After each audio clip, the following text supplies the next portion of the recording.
Hello everyone. Welcome back to my channel. I hope everyone is having a nice day before we begin the video. Please subscribe and give the video a thumbs up. General Hospital spoilers and updates for Tuesday, June 3 tease the pressures on, uncomfortable accusations, and big apologies. Brooke Lynn Quartermaine Chase, Amanda Seton, puts the pressure on her mother and grandmother, Alexis Davis, Nancy Lee Grahn, dodges uncomfortable accusations, and Dante Falconeri, Dominic Zamprogna, makes big apologies. Brooke Lynn finds herself in the Quartermaine mansion alongside her mother, Lois Cerullo, Rena Sofa, and her grandmother, Gloria Cerullo, Ellen Travolta. Gio Palmieri, Giovanni Mazza, has also entered the midst of their heated discussion, so he might still be present as well. In disbelief, Brooke Lynn questions her mother and grandmother, asking if they would truly pressure a dying woman to maintain their secret. She must be alluding to Gio's adoptive mother, Camilla Palmieri, uncast character, and the baby boy who was hidden in plain sight and given up for adoption, now identified as Gio. It seems Gio walked in on Brooke Lynn expressing her frustration about Lois and Gloria keeping this secret from her, so at least he understands that he was wanted. In another location, Jordan Ashford, Tanisha Harper, and Jen Sidwell, Carlo Rota, seem to be presenting a proposal to someone about what Jen's company can offer. Jordan attempts to persuade the person they are conversing with, or could she be extending her congratulations? It's difficult to tell if she's making a pitch or sealing a deal. But it's possible they are speaking with Professor Henry Dalton, Daniel Goddard, as GH spoilers hint that Jordan discovers more about him. She tells him, "You are on the verge of changing the world," while Sidwell appears quite satisfied. Meanwhile, Sidwell's son, Marco Rios, Adrian Ancondo, is posing some awkward queries to Alexis about the investments she's receiving from Ace Casadine's, Joey, and Jay Clay estate. Earlier, Alexis narrowly avoided trouble with Laura Collins, Jenny Francis, who confronted her regarding the disappearance of several $1 million from the estate. To address such inquiries, Alexis utilized the shell company established by Rick Lansing, Rick Hurst, after her assistant provided the relevant file. Now Marco is conducting an investigation into the Domos company and suggests it appears to be a shell company intended to obscure financial losses. Alexis responds, "Are you implying that I'm laundering money?" At Sunny Corinthos, Maurice Bernard, residence, he welcomed Dante and mentioned that he had just missed Gio. Dante replied that he had missed 22 years of Gio, and continued the conversation by telling his father that he owed him an apology. Dante had been upset upon discovering that Sunny was his father, but at least he didn't shoot Gio like Sunny shot Dante. Longtime fans will recall that he shot Dante while Olivia Quartermaine, Lisa Lo Cicero, was apparently following their son, and she yelled, "Son NY, you just shot your own son." Sunny recounted the story to Gio, but omitted the detail about shooting Dante. Now Dante is clearly apologizing for their own dysfunction, having learned he has a secret son. Meanwhile, Carly Spencer, Laura Wright, and Jason Morgan, Steve Burton, are clearly at the courthouse, preparing for the start of Michael Corinthos, Rory Gibson, child custody hearing. Jason is dressed in a suit, likely the first time since he and Carly briefly married when Sunny returned from Nixon Falls and walked in. Carly is expressing her desire to keep her grandchildren, Wiley and Amelia Corinthos, Viron Weaver, Serenity, and Sequoia Mako, away from Willow Corinthos, Catelyn McMullen, and Drew Kane, Cameron Matheson. She tells Jason that she will do whatever is necessary to protect her grandchildren from that environment. Carly is serious about this. She will go to any lengths, even if it means revealing secrets she knows. At the courthouse, Rick is on the phone, likely reaching out to a last-minute special witness for Michael and Willow's divorce and child custody hearing. He instructs someone to head to the courthouse immediately. using a tone that suggests they should abandon whatever they are currently engaged in. Additionally, other GH spoilers for this episode indicate that he will pressure Alexis. Could he potentially rescue her from the task of explaining the Domos company to Marco before he outmaneuvers her?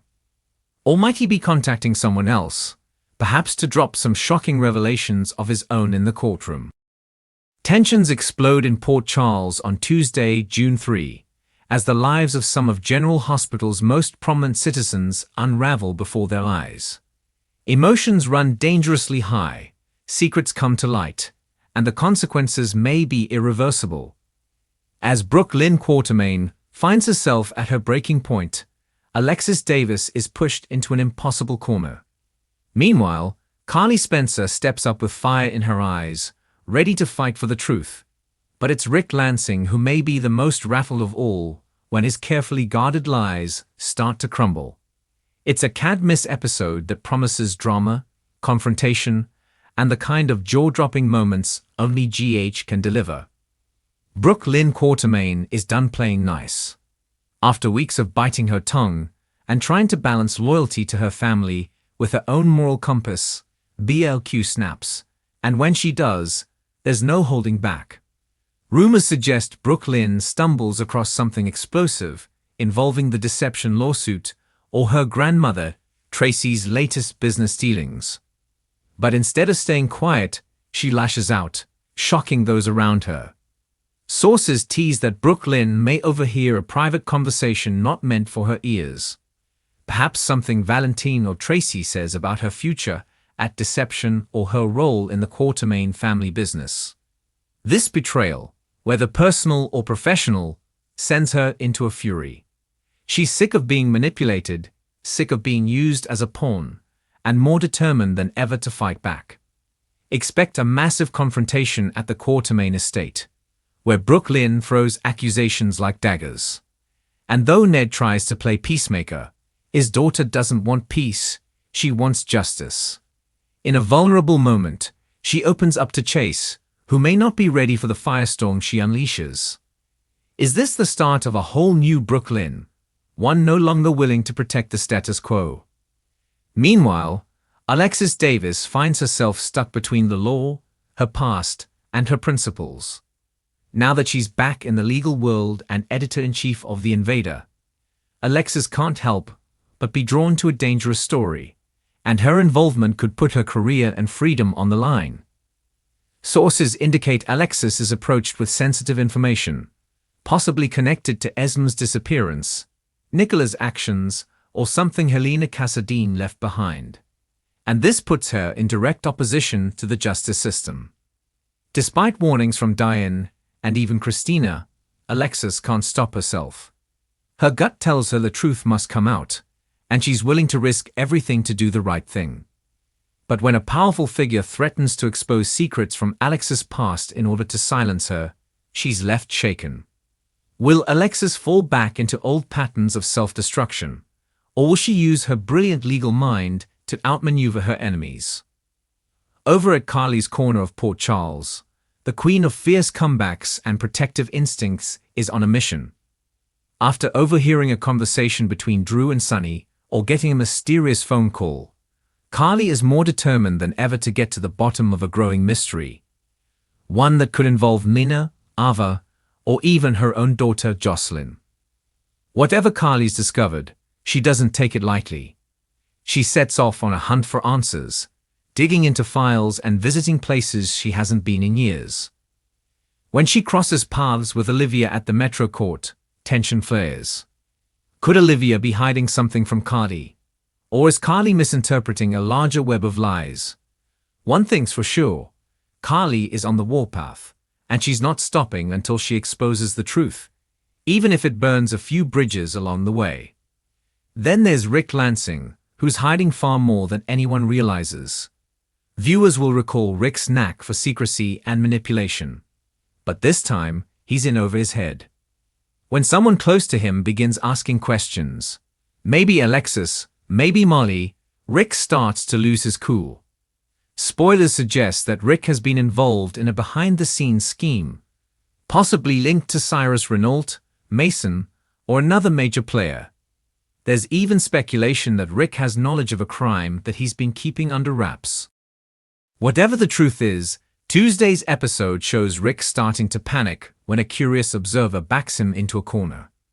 He makes a panicked phone call, and his erratic behavior sparks suspicion in someone unexpected, perhaps TJ or Sam. Rick knows if the truth comes out, he could lose his family, his freedom, and his carefully rebuilt reputation. In the midst of all this, Port Charles residents continue to deal with the fallout from last week's events. Finn is still reeling from Gregory's emotional farewell. Liz tries to comfort him, but he's emotionally distant. There's buzz that he may even start questioning his place at GA, and whether he still belongs in Port Charles. At the same time, Nina's world continues to unravel as Willow's cold shoulder grows frostier by the hour. Nina reaches out to someone unlikely, perhaps Sasha or Michael, but only makes things worse. She's desperate to make things right, but every move she makes just digs the hole deeper. Meanwhile, Laura begins to piece together unsettling clues regarding Nicholas' whereabouts. She gets a tip from a foreign contact and debates whether to share the intel with Anna or handle it herself. Spencer, still recovering from Esm's disappearance, finds himself pulled back into the Casadine darkness when he overhears something he shouldn't. Elsewhere, Jocelyn and Trina finally reconnect for a much-needed heart-to-heart. Trina confesses she's not over Spencer, and Joss admits she's worried about Dex's growing aggression since his deal with Sunny fell apart. Could the two young women be in more danger than they realize?